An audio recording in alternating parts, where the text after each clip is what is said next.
জিন্দেগি সওয়ার দু এক নেহি বাহার দু। পরের লাইনগুলো মনে পড়ছে?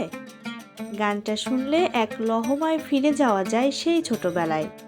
বেশ কয়েক প্রজন্মের ছেলেবেলা মানেই রবিবারের সকালে ডোরেমন, যার পকেট থেকে বেরিয়ে আসে হাজার হাজার জাদুর গ্যাজেট। কিন্তু সেই রঙিন সফরে এবার ইতি পড়তে চলেছে। দীর্ঘ ৩৫ বছরের সফরে এবার ছেদ। ইন্দোনেশিয়ার জনপ্রিয় টিভি চ্যানেল RCTI এর পর্দায় আর সম্প্রচার হবে না নীল রোবট বিড়াল আর তার বন্ধু নোবিতার কার্টুন। ১৯৯০ সালের শুরুতে প্রথমবার ইন্দোনেশিয়ায় এই শো শুরু হয়েছিল, যা এখন নাম লেখালো ইতিহাসের পাতায়। ২০২৫ সালের শেষ দিকে প্রকাশিত RCTI এর অনুষ্ঠান সূচিতে ছিল না ডোরেমনের নাম। এরপর ২০২৬ সালের ৪ জানুয়ারি জানা যায় আর সম্প্রচারিত হবে না ডোরেমন। খবর ছড়িয়ে পড়তেই হইচই পড়ে যায় সোশ্যাল মিডিয়ায়। ইন্দোনেশিয়ায় সিনেমা সংক্রান্ত একটি সংস্থার তরফে সোশ্যাল মিডিয়ায় জানানো হয়েছে ডোরেমন বন্ধ হয়ে যাওয়ার খবর। বিবৃতিতে বলা হয়েছিল RCTI চ্যানেলের শিডিউলের তালিকা থেকেই উধাও ডোরেমন। ডোরেমন সম্প্রচার কেন বন্ধ করা হলো তা নিয়ে RCTI চ্যানেল কর্তৃপক্ষ মুখে কুলু পেটেছে।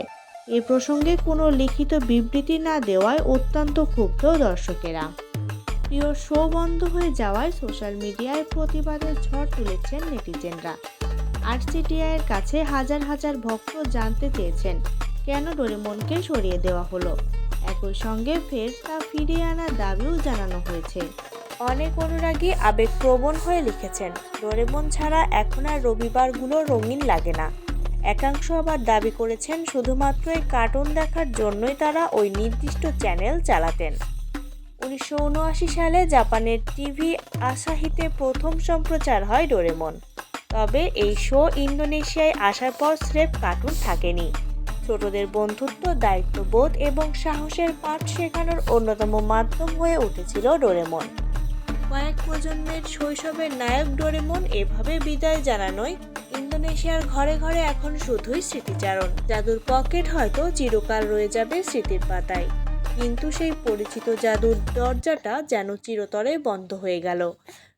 নোবিতা ডোরেমন জুটি কি অন্য কোনো প্ল্যাটফর্মে আবার ফিরবে ইন্দোনেশিয়ায়? সেই উত্তরের অপেক্ষায় প্রহর গুনছেন ভক্তরা।